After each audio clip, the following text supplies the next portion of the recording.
का करी राम अरे का करी राम, का करी राम अरे का करी राम, भाव बढ़ गए टमाटर के का करी राम, भाव बढ़ गए टमाटर के का करी राम। ए अम्मा, हम अपने नैहरे जात हई। ऊ काहे के? जानती हूँ ना आज रक्षाबंधन है, हमहू तो अपने भैया के राखी बांधे जाइब। जात तो है राखी बांधे, लेकिन तोहरे नैहरवा में रखिया बन्हाई में कुछ मिलते उलते तो नहीं? ई का कहा थे अम्मा, अगले बार रखिया बन्हाई 11 रुपए नहीं पाए रहे। 11 रुपया के अपने बहन के राखी बनवाई देते है, उससे ज्यादा तो भड़वे के रावा निकल जात है। एक काम करो, अपने भैया के ही बुलाए के राखी बांध दो। का अपने बिटिया के नहीं हमें लज्जा समझे है? बहन लोग अपने भाई के जौन राखी बांधा थी कुछ पावे के लिए नहीं बनतीन। ये तो भाई बहन के प्रेम का धागा है, जौन भैया लोग दे देथिन बहन लोग खुशी खुशी ले लेथिन। देखो दुल्हन, एक बात तुम्हें हम बतावत हई, तनी ध्यान से सुनियो। रक्षाबंधन के त्योहार साल में एक के बार आवत है, तो तू जनबे करत हूँ। बहन लोग जौन अपने भाई से मांगत थीन वो तो उन्हें देवे पड़बे करी। ऐसा मौका के हाथ से जाए मत दो। तू कहे का चाहत है? अरे दुल्हन, तू तो जनबे करत हूँ टमाटर के भाव कितना आसमाने छुअत बा। हम ही कहा था काहे न रखिया बन्हाई अपने भैया से टमाटर मांग लेती हूँ। अरे ई का कहा थे अम्मा, हम तो पहली बार सुनत है कि कौनो बहन अपने भाई से राखी बनवाई में टमाटर मांगत बा। मुला जौन कहा अम्मा, बुद्धिया तू हमें बढ़िया दियो।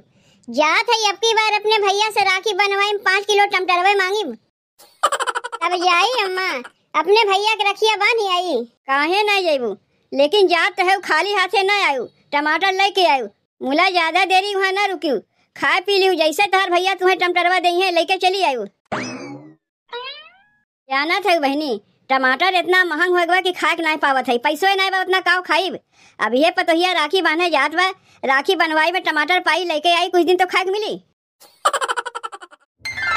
भैया मेरे राखी के बंधन को निभाना, भैया मेरे छोटी बहन को ना भुलाना, देखो ये नाता निभाना निभाना, भैया मेरे राखी के बंधन को निभाना, भैया मेरे छोटी बहन को ना भुलाना।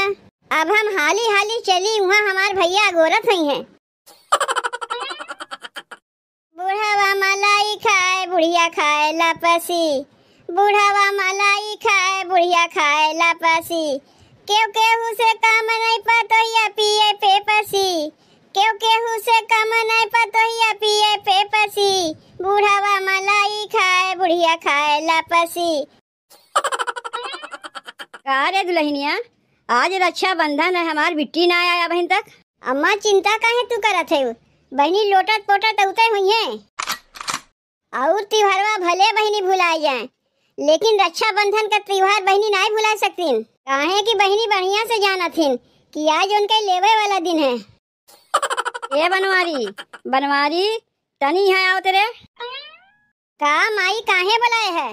अरे बेटवा, आज रक्षाबंधन के त्योहार है, अब अहिन तक तोर बहनिया आए ना, तनी जाके अगवा बढ़ के देखना कहाँ बाय कहाँ ना बाय। अरे माई, तो का लागत है, वो आज के दिन भुला सकत है।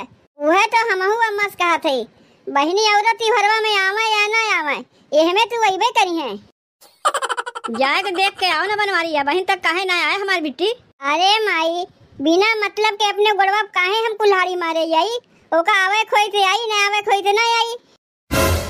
तो रहा दे अपने गोड़वा कुल्हाड़ी मारे के। अब बहन आए हैया ना, तोहरे लोग के ऊपर भार अगमे पड़ गए। ए अम्मा, हम कब जाइब अपने नैहर अपने भैया के राखी बांधे? जब हमार बिटिया आई जाई अपने भैया के राखी बांध उनके खाए पी के चली जाई, ओकरे बाद तू चली जाई। कौन कही कितना दूर तोहर नैहरवा बटवे की है, एक धापे भर तो बा। ए भैया देखो हम आई गए। देखियो अम्मा, बहनी कुमरिया कितना लंबा बा। अब बहन नाव लियू ना कि एकदम मदार हो गई। हाँ बहनी, तोहार ननद अपने भाई के राखी बांध उनके चली गई कि नहीं? नहीं भौजी, अब हमार ननद आए कहाँ है? अरे मोरी माई रे माई, का बहनी, अब तोहार ननद अपने भाई के राखी बांधे अइबे ना किहिन, तू दौड़ के चली आई राखी बांधे अपने भैया के। का अम्मा सही कहा था कि नहीं? उतना हम रही बतिया हमें ना दोहराओ, जल्दी से खनवा बनाओ, हमार बिटिया राखी बांध के खा के जल्दी अपने ससुररिया जाई। कहा माई खनवा ना हम खा के नहीं जाई, हम तो वही अपने भैया के राखी बांधे, रखिया बांध के तुरंते चली जाइब। हाँ काहे नहीं, यहाँ रहे खातिर थोड़ो नहीं आए बहनी। अरे जल्दी से रखिया बानी, जौन देव लूट लाट के जल्दी से भागी की। का भैया अच्छा मजाक कर लेते हो, साल में एक बार तो रक्षाबंधन आवत है, ओहू में तुम्हें रखिया बांध के ना लूटिब तो कब लूटिब। काहे ना बहनी, रखिया बांध के अपने भैया गरीब बना के चली जायू। कहबू तो तोहार भैया तोरे नौवा घरों लिख देंगे, आई तो खाली हाथे और जैबू हथवा भर भर के, इहो नहीं बना तनी एक पैकेट मिठाइयों लेके चली आई। अरे भौजी, डबवा में मिठाइया तो हम रखे रहे, जल्दबाजी में आवे के चक्कर में मिठाइये लावे भुलाए गए। चलो कौनो बात ना है, घरम तो चिनिया रहबे करत है, उहे खिया के अपने भैया के रखिया बांध देव। उहे ना मीठा करावे के बा तो का है, रखिया बांध के चिनिया खिया दे, मुहा मीठा हो जाई। रहा दे बहनी रहा दे, तो का चीनी उनी ना खिया पड़ी, चीनिया खाए कुरुर कुरुर करत है, मैं खराब लागत है, बिना चीनी खियाए तो रखिया हमें बांध दिए।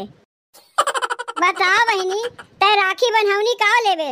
अच्छा रहा दे बतावे के, अगले बार तो का 11 रुपया दिए रहे, इस बार हम तो का 21 रुपया देब। नहीं भैया, अब की हम पैसा ना लेब, अब की बार हमें कुछ और चाहिए। अच्छा तैयार राखी बांधने की तैयारी कर, जौन ते मंगबे हुए हम देब। पता न हमार बहनी आपकी बार का मांगी, जौन मांगी वो तो का देख पड़वे करी। हमें तो डरिए लागत बा, पता नहीं का मांग बैठी। 5 रुपया की राखी लेके आए है, वह अपने भैया के बांध देब, अब बदले में 5 किलो टमाटर मांगी भैया से। हमार बूढ़ा गजब के बुद्धि दी ने हमें। अरे रुपया पैसा लेके का करीब हम, वो तो हमार मन से दू कमाई नहीं है। कितना दिन होएगा टमाटर खाए, दमवा कम होए के नमवे नहीं लेतवा, कम से कम यहाँ से हम 5 किलो टमाटर लेके जाइब, कुछ दिन हमरे कामे तो आई। जाई जल्दी से अपने भैया के रखिया बांध देई। रखिया बांधाला भैया सावन आइले, जिया तुला खबरी से हो। रखिया बांधाला भैया सावन आइले, जिया तुला खबरी से हो। तोहरा के लागे भैया हमरो मेरिया, बहिना जे दे लिया शीश हो। तोहरा के लागे भैया हमरो मेरिया, बहिना जे दे लिया शीश हो। अरे बहनी अब तो ले रखिया बांध। ए बहनी, कितने की ली है ये रखिया? पूरा 5 रुपया खाई रखिया। करे बहनी, 5 रुपया की राखी लेके आए है, इतना महंग के राखी लावे कौन जरूरत रहा है? ए भैया, तू तो जानबे करत हो ना, साल में एक बार रक्षाबंधन के त्योहार आवत है, अगर ओहू में हम कंजूसी दिखाई तो ठीक ना न है। अच्छा बहनी, जौन रखिया लेके आए हो जल्दी अपने भैया के बांध दो, हमहू तो अपने नैहरवा जाए भैया के राखी बांधे। अच्छा ले बहनी रखिया बांध दे, मिठाई तो लाई नहीं, चलो 5 रुपया के रखिए सही। नहीं भैया, ऐसे तो हम राखी बांधने वाली है ही ना, हम जौन तुझसे मांगी पहले लायक हमें देव तबे तुम्हें राखी बांधी। हम जाना था बहनी ते का मंगवैया है, अगले बार तो का 11 रुपया दिए रहे, अब की ना हुई 51 रुपया दे दे, अब तो खुश। नहीं भैया, रुपया हमें नहीं चाहिए, तब का तो का चाहिए बहनी? सोने का अंगूठी चाहिए तो बोल, हमरे बियावा का अंगूठिया रखा बा, उहे तो का उठा के दे दे राखी बनवाई। नहीं भैया, अंगूठी लेके का करीब?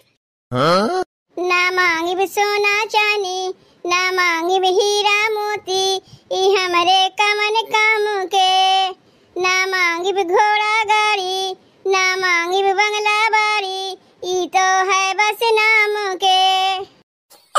अब तो का चाहिए बिट्टी, जौन मांगे खो जल्दी अपने भैया से मांग ले। आई ठीक है कहत बा बहनी, तो का चाहिए रखिया बनवाई, जौन मांगे खो मांग ले। अब की तो रखिया बनवाई भैया, हमें 5 किलो टमाटर चाहिए और कुछ नहीं चाहिए। अरे बिना रखिया बनवाए भैया कहाँ गायब हो गए?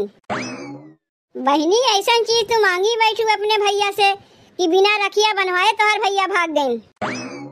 ए भौजी, कौन ऐसा चीज हम मांग लिए कि बिना रखिया बनवाए भैया भाग गए? खाली 5 किलो टमाटर न मांगे है, कौनो सोना चांदी हीरा मोती तो नहीं मांगे है। टमाटर उकुल से कम है का? अब मंगबो क्यों तो 5 किलो टमाटर मांगियो। अरे बहनी, मने एक टमाटर खाए के लिए तरस जात बा, और तू रखिया बनवाई टमाटर मांगियो वो 5 किलो। का अम्मा, तहार बिट्टी तो ऐसा चीज मांगलिन, कहाँ से पहिए तोहर बेटुआ? कहाँ गए हमार बेटुआ? चल के देखी तो।